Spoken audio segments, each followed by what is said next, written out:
I was a child, my family moved around a lot. We never stayed in the same place for long, and it seemed as if we were always on the move. Because of this, many of my early memories are fuzzy and unclear. However, there is one period of time that remains as clear in my mind as though it all happened just yesterday.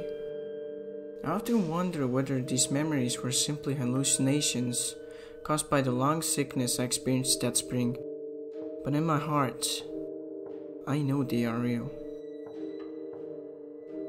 We were living in a large house on the outskirts of the city.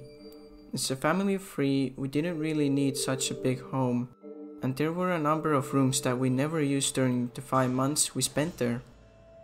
In some ways, it was a waste of space, but it was the only house we could find at the time that was close to my father's place of work. The day after my 5th birthday, I came down with a terrible fever. The doctor said I had to rest in bed for 3 weeks and concentrate on getting well.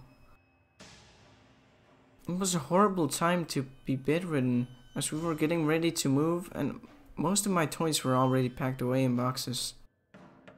My bedroom was almost empty and I had very little to keep myself entertained. My mom brought me some ginger ale and a few books several times a day. Other than that, there was precious little for me to do. I was always bored and grew more miserable by the day. I don't exactly recall how I met Mr. Widemouth. I think it was about a week after I was diagnosed with the fever and confined to bed. My first memory of him is when I asked him if he had a name. He told me to call him Mr. Widemouth because his mouth was large.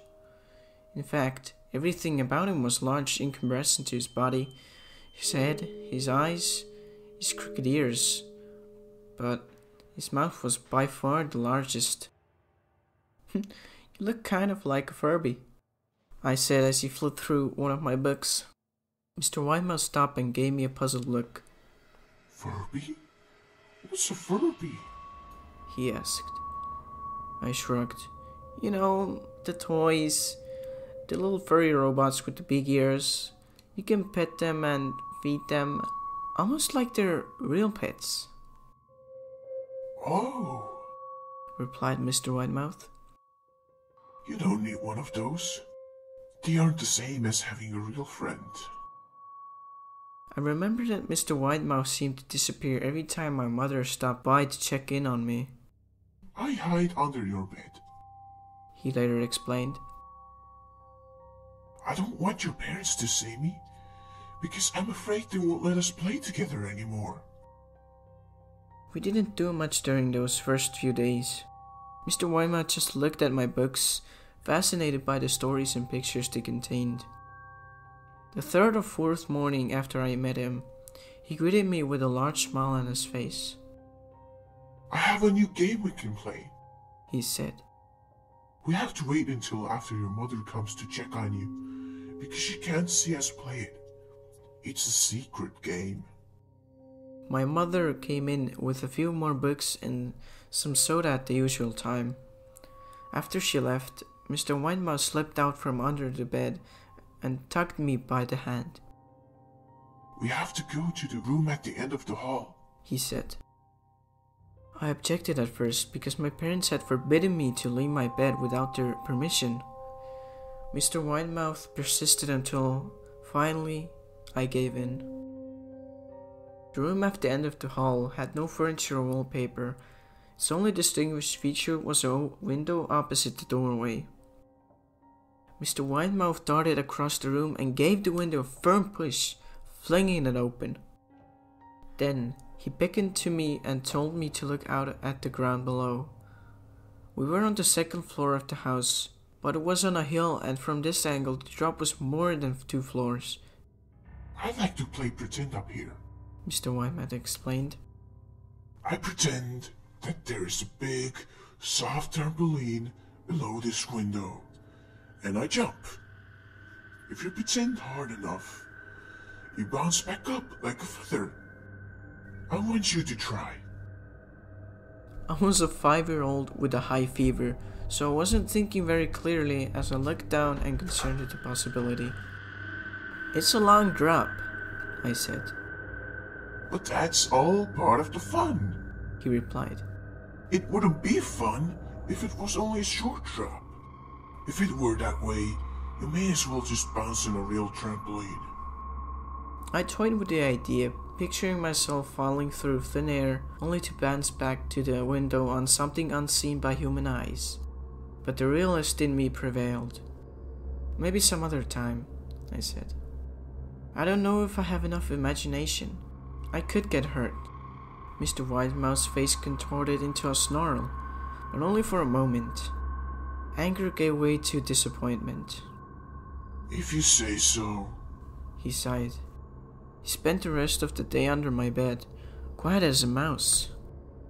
The following morning, Mr. Widemouth arrived holding a small box. "I want to teach you how to juggle," he said. "Here are some things you can use to practice before I start giving you lessons." I looked in the box. It was full of knives. "My parents will kill me!" I shouted, horrified that Mr. Widemouth had brought knives into my room. "My parents would never allow me to touch them. I'll be spanked and grounded for a year." Mr. Widemouth frowned. "It's fun to juggle with these. I want you to try it." I pushed the box away. "I can't. I'll get in trouble. Knives aren't safe to just throw around in the air." Mr. Widemouth's frown deepened into a scowl. He took the box of knives and then slid himself under my bed. He remained there for the rest of the day. I began to wonder how often he was under there. I started having trouble sleeping after that. Mr. Widemouth often woke me up at night, saying he put a real trampoline under the window, a big invisible one. He said that I couldn't see it in the dark. I always declined and tried to go back to sleep, but Mr. Widemouth persisted.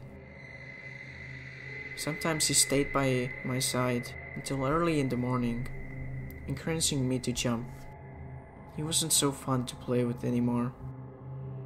My mother came to me one morning and told me I was well enough to go outside and walk around for a while.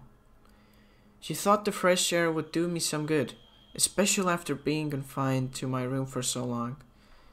Ecstatic, I put on my sneakers and trotted out to the back porch, yearning to feel the sun on my face.